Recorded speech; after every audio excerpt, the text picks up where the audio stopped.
বেঙ্গলের সমস্ত স্কুলগুলিতেই সামনে রয়েছে সেকেন্ড সামেটিভ ইভ্যালুয়েশন। আজকে ওয়েস্ট বেঙ্গল বোর্ডেরই নবম শ্রেণীর বাংলা টেক্সট পোর্শনে পাঠ্য নীরেন্দ্রনাথ চক্রবর্তীর লেখা আবহমান কবিতাটির বিষয়বস্তু আবার একবার আলোচনা করছি। তোমরা অনেকেই রিভিশনের জন্য কিন্তু এর বিষয়বস্তুটা আরও একবার চেয়েছো। দেখো, কবিতায় আবহমান শব্দের অর্থ চিরদিনের বা চিরকালের, অর্থাৎ যেটা সব সময়ের জন্য একইভাবে হয়ে আসছে।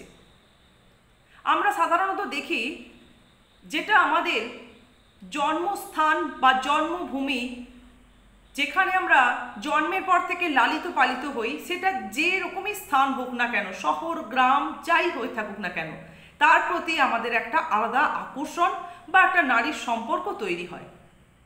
আলোচ্য কবিতায়, আবহমান কবিতায় কবি সেই জন্মক্ষেত্র বা জন্মস্থানটাকে একটা গ্রামের প্রেক্ষাপট হিসেবেই নিয়েছে।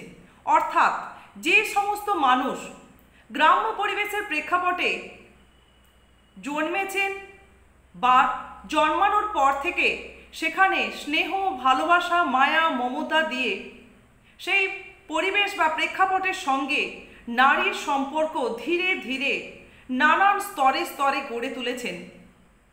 আবার দেখা গেছে যে সেই মানুষগুলোই নাগরিক জীবনের বা নগর জীবনের যান্ত্রিক সভ্যতায় আকৃষ্ট হয়ে বা যে কোনো কারণে হোক, কর্মোপলক্ষেও হোক, যে কোনো উদ্দেশ্য নিয়ে হোক, জীবনের একটা পর্যায়ে শহরাভিমুখী হয়ে পড়েছেন, নগর জীবনে আকৃষ্ট হয়ে সেই স্থানে চলে গেছেন। কিন্তু দীর্ঘ সময় অতিক্রান্ত হওয়ার পর তারা অবসন্ন, ক্লান্ত হয়ে পড়েছেন যান্ত্রিক জীবন যাপন করতে করতে। তাই মানসিক প্রশান্তি লাভের আশায় আবার তারা তাদের সেই গ্রামের প্রেক্ষাপটের জন্মক্ষেত্রে বা জন্মভূমিতে, যেখানে তাদের নারীর সম্পর্ক ছিল, সেই স্থানে ফিরে আসতে চেয়েছেন। এখানে কবি তাদেরকেই উদ্দেশ্য করে এই কবিতাটি লিখছেন। কবিতায় কবি 4টি লাইন বারবার ব্যবহার করেছেন এবং 2টি লাইনকেও 3টি স্তবকে 3বার ব্যবহার করেছেন। 4টি লাইনের মধ্যে আমরা দেখি, টেক্সট পোর্শন লক্ষ্য করলে দেখবে, যা গিয়ে ওই উঠোনে তোর দ্বারা লাউ মাচাটির পাশে, লাউ মাচাটার পাশে ছোট্ট একটা ফুল দুলছে বুল সন্ধ্যার বাতাসে। এই 4টি লাইন কবি কবিতায় বারবার ব্যবহার করছেন। কেন না, গুরুত্ব আরোপের জন্য। যে গ্রাম্য জীবনে যে মানুষগুলি তাদের জীবনের সূচনা করেছিলেন, যেখানে তাদের স্নেহ ভালোবাসা দিয়ে নিবিড় বাসস্থান গড়ে তুলেছিলেন, সেই মানুষগুলো যেন সমস্ত রকম বাধা অতিক্রম করে মানসিক প্রশান্তি লাভের জন্য তাদের সেই জন্মক্ষেত্রে বা জন্মভূমিতে পুনরায় ফিরে আসেন। সে কারণে কিন্তু এই আহ্বান কবির, বা সে কারণেই কিন্তু কবির এই পরামর্শ কবিতার মধ্যে বারবার ব্যক্ত হয়েছে। উঠোনে দাঁড়ানোর কথা, যে উঠোনটা লাউ মাচায় সমৃদ্ধ, যে উঠোনের কোণে ছোট্ট একটি ফুলের প্রতিনিয়ত দোদুল্যমানতা লক্ষ্য করা যায় সন্ধ্যার বাতাসে। এরপর কবিতার মধ্যে আমরা দেখব যে 3টি স্তবক রয়েছে।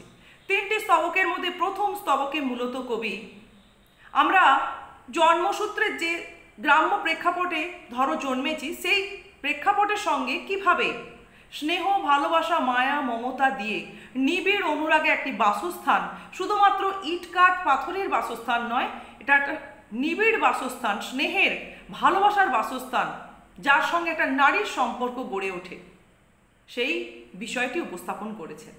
দেখা গেছে যে দীর্ঘ সময় এখানে অতিবাহিত করার পর আবার নগর জীবনের নানান সুযোগ সুবিধার লালসায় বা কর্মসংস্থানের জন্য হয়ে থাকুক বা যে কোনো কারণে নগর জীবনে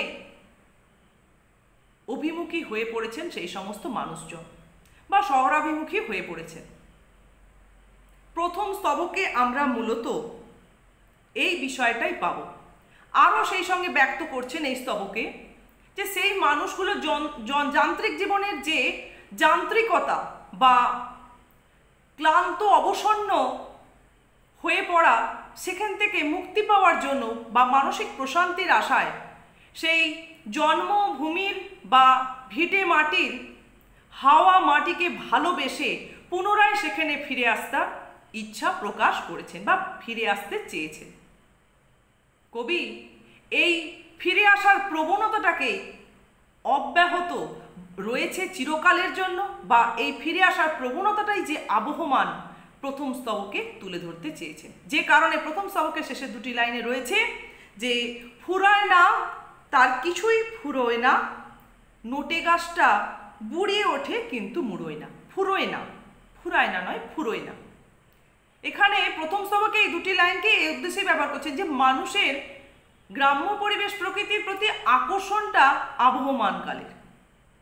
এরপর দ্বিতীয় স্তবকে আমরা দেখব যে সেই আকর্ষণের কারণে বা সেই দুরন্ত পিপাসার কারণে বারবারই কিন্তু বা আবহমান কাল ধরেই কিন্তু এই যাওয়া আসা সংগঠিত হয়ে চলেছে।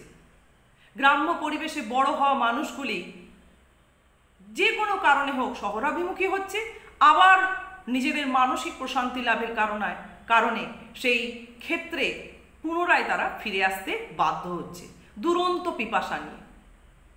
এবং একগুঁয়ের মতো তাদের সেই পিপাসা চরিতার্থ করবার জন্য তারা সেই জন্মভূমির প্রেক্ষাপটে এসে সারা দিন সারা রাত সেই প্রেক্ষাপটের প্রাকৃতিক পরিবেশের সংলগ্ন হয়েই কাটিয়ে চলে।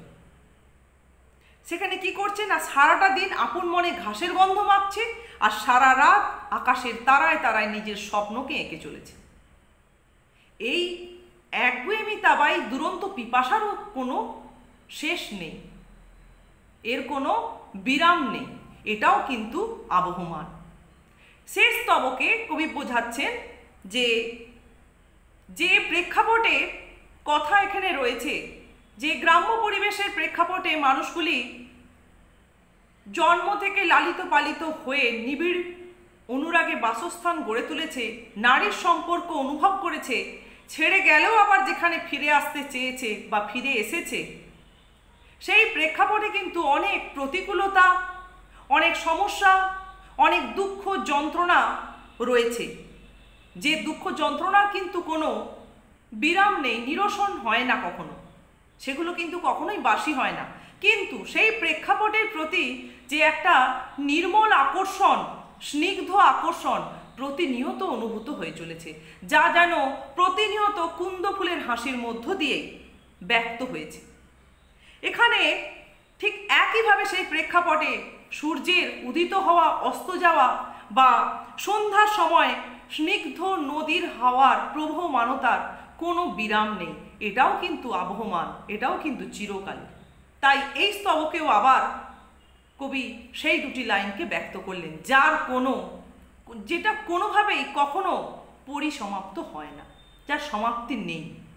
একইভাবে এই প্রেক্ষাপটে বা পরিবেশের সৌন্দর্য অব্যাহত রয়েছে, বা সেই প্রেক্ষাপট তার সৌন্দর্যের সম্ভার নিয়ে অপেক্ষমান অবস্থায় রয়েছে কখন তার সজীব অস্তিত্বরা তার বুকে ফিরে আসবে। ব্যাস, এই গেল এই কবিতার বিষয়বস্তু। আশা করছি তোমাদের রিভিশনের পক্ষে এটা যথেষ্ট। তাছাড়াও তোমরা যদি চাও তাহলে আজকের এই ভিডিওর ডেসক্রিপশানে আমি একটি প্লেলিস্টের লিঙ্ক শেয়ার করলাম, যেখানে এই কবিতার বিষয়বস্তু আর প্রশ্ন উত্তরের আলোচনা সবটাই তোমরা পেয়ে যাবে।